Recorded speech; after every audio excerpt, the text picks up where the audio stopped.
जय हिंद। देखिए, आज हम लोग पढ़ने वाले हैं कक्षा 9 का विषय विज्ञान चैप्टर 1। आपके चैप्टर 1 का नाम है हमारे आसपास के पदार्थ। देखिए बाबू, हम देखते हैं कि इस ब्रह्मांड में संपूर्ण वस्तुएं पदार्थों से मिलकर बनी होती है।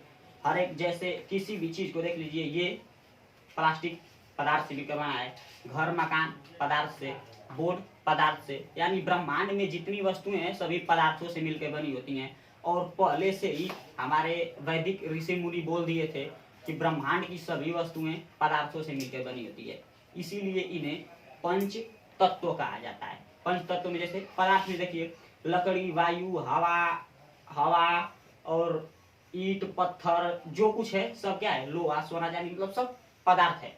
ठीक, तो देखिए बाबू, पदार्थ हो गया। अब देखिए, पदार्थ में आपका आ गया, अब पदार्थों से मिलकर बनी हुई, ये तो हो गया। अब पदार्थ किसे कहते हैं, पदार्थ या द्रव्य किसे कहते हैं? तो देखिए बाबू, पदार्थ किसे कहते हैं। देखिए, पदार्थ की परिभाषा होगी जिसमें भार हो, जो स्थान घेरता हो और जिसे ज्ञानेंद्रियों द्वारा अनुभव किया जा सके, उसे उसे पदार्थ कहते हैं। जैसे देखिए, इसे देखिए, इसमें इसे उठाइएगा, भार होगी, इसमें कुछ ना कुछ भार जरूर होगी तौलने पर। अब देखिए, इसे रख दीजिए, स्थान घेर लेगा, हो गया, भार हो गया। अब अनुभव किसे, जैसे हवा, हवा, ये बताइए, हवा को हम देख सकते हैं, भार बता सकते नहीं, पर उसे क्या कर सकते हैं, हवा जब शरीर पे टच होती है तो मालूम चल जाता है कि अनुभव कर लेते हैं, तो उसे क्या कहते हैं, उसे पदार्थ। तो पदार्थ की परिभाषा होती है जिसमें भार हो, जो आयतन घेरे या स्थान घेरे और जिसे अनुभव किया जा सके। देखिए बाबू,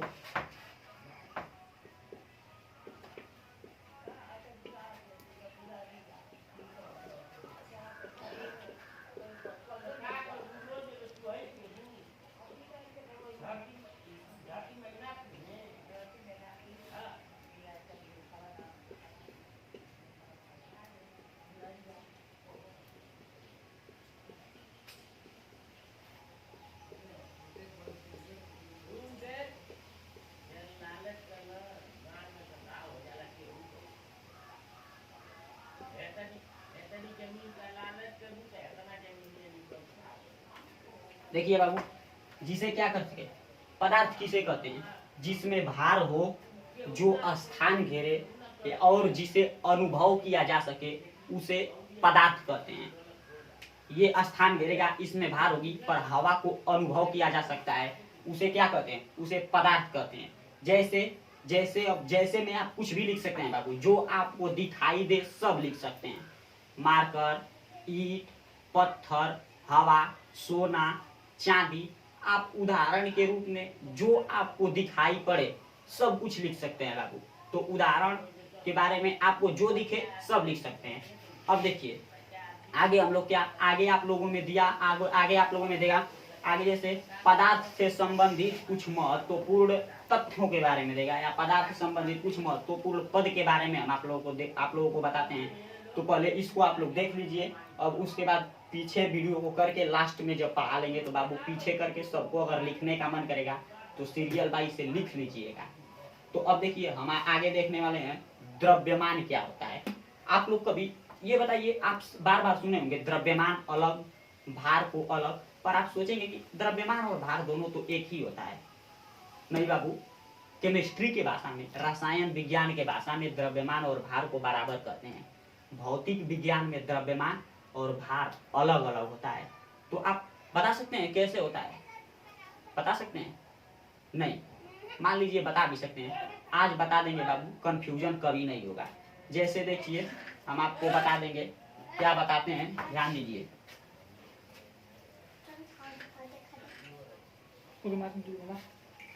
देखिए बाबू, हम आपको बताते हैं, सबसे पहले आप लोगों में आएगा द्रव्यमान। देखिए,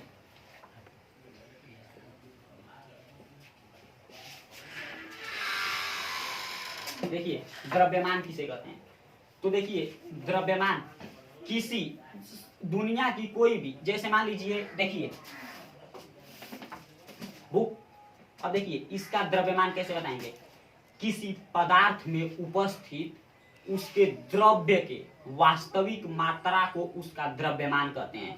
देख रहे हैं बुक, ऊपर से देखने में बुक देख रहे हैं, पर इसका वास्तविक द्रव्यमान क्या होता है? वास्तविक द्रव्यमान इसके अंदर क्या है वही होता है। जैसे ऊपर से इसको बुक बोल दिए, पर इसका वास्तविक द्रव्यमान इसके क्या होंगे? इसके पन्ने इसका वास्तविक द्रव्यमान होंगे। जैसे और समझिए, देखिए बाजार में आप लोग कभी देखे होंगे मुर्गा काटा जाता है, तो फाड़ के उसका अतड़ी पतड़ी सब जो होता है उसको पाचन तंत्र का पूरी सामान उसे क्या करते हैं बाबू? निकाल लेते हैं। तो देखिए अब वो मुर्गे में उसका वास्तविक द्रव्यमान जो अंदर का था, वास्तविक द्रव्यमान उसमें पानी होगा, खून होगा, भोजन होगा, उसमें अतड़ी पतड़ी गुर्दा सुर्दा जो होगा, और आगे क्या बताएं और तो आप समझ ही रहे होंगे क्या होगा। वही सब उसके क्या होते हैं? मतलब वही सब उसके वास्तविक द्रव्यमान होता है। तो वास्तविक किसी, तो देखिए मान लीजिए मुर्गा, देखिए ऐसे मान लीजिए हम बना दिए मुर्गा का कुछ भी बना दिए। अब इसमें से मुर्गा, ये उसकी अतड़ी पतड़ी है, और ये आपका क्या है? ये आपका मान लीजिए ये आपका मुर्गा है, मुर्गा। तो देखिए इसमें से क्या किए? इसको फाड़ कर इसकी अतड़ी पतड़ी को सबको क्या करिए? निकालिए। अब इसमें वास्तविक द्रव्यमान न रहा। वास्तविक द्रव्यमान मतलब उसके अंदर का वास्तविक द्रव्यमान, द्रव्य मतलब उस अंदर का जितना भाग हो। तो द्रव्यमान क्या होता है? देखिए बाबू, किसी पदार्थ में उपस्थित उसके द्रव्य की वास्तविक मात्रा को उसका द्रव्यमान कहते हैं। शरीर में कितना उपस्थित है वही होगा, बाहर क्या होगा वो नहीं। किसी पदार्थ में उपस्थित उसके द्रव्य की वास्तविक मात्रा को ही क्या कहते हैं? उसका द्रव्यमान कहते हैं। तो देखिए बाबू, द्रव्यमान की परिभाषा हम लोग लिख लेते हैं।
देखिए बाबू, किसी पदार्थ में उपस्थित उसके द्रव्य की वास्तविक मात्रा को उसका द्रव्यमान कहते हैं। इसे m से प्रदर्शित करते हैं, स्मॉल m से। देख लीजिए एक बार, नोट करना होगा तो आप लोग नोट कर लीजिएगा। अब आगे आप लोग द्रव्यमान देख लिए, अब एक भार देखिए बाबू, द्रव्यमान समझ में आ गया होगा। अब भार देखिए, भार किसे कहते हैं?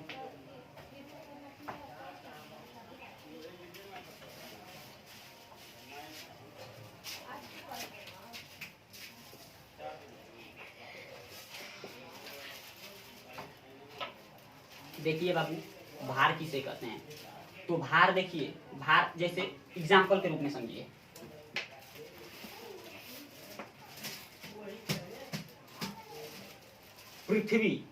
पृथ्वी अभी इसको हम छोड़ दिए तो ये क्या होगा? नीचे गिरेगा। यानी इसको क्या करेगी? पृथ्वी अपने गुरुत्वाकर्षण बल से खींच रही है।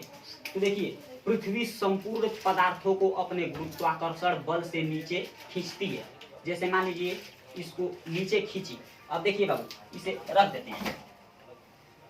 अब देखिए, पृथ्वी किसी वस्तु को अपने जिस बल के कारण, जिस आकर्षण बल के कारण नीचे खींचती है, उसे उस वस्तु का भार कहते हैं। जैसे देखिए मारकर इसे हम पकड़े हैं, अभी नीचे से पृथ्वी से खींच रही है, छोड़ेंगे तो कहाँ गिरेगा? जमीन पे। तो देखिए इसे छोड़ देंगे जमीन पे, तो पृथ्वी किसी वस्तु को पृथ्वी जिस आकर्षण बल से खींचती है वही उसका भार कहलाता है। वही उसका क्या कहलाता है बाबू? भार कहलाता है। तो किसी वस्तु को पृथ्वी जिस बल के कारण खींचती है, अपने केंद्र की तरफ खींचती है, उसी को उसका भार कहते हैं। तो देखिए बाबू परिभाषा लिखते हैं।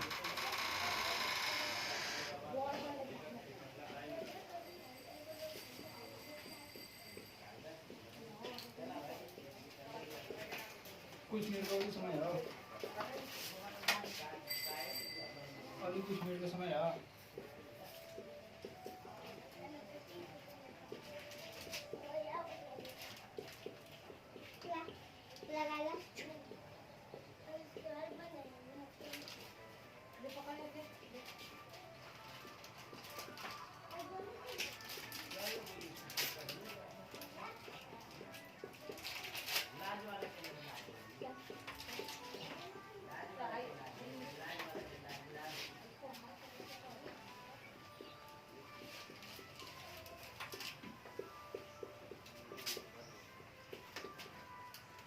देखिए बाबू पृथ्वी जिस वस्तु को किसी आकर्षण बल से अपने केंद्र की तरफ खींचती है उसे ही क्या कहते हैं?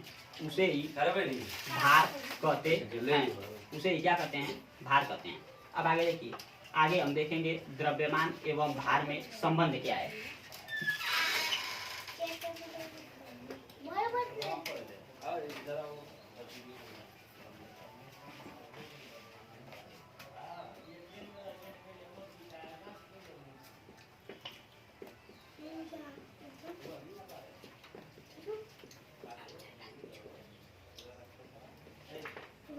देखिए बाबू द्रव्यमान और भार में संबंध क्या होता है। देखिए माना किसी वस्तु का द्रव्यमान यम हो,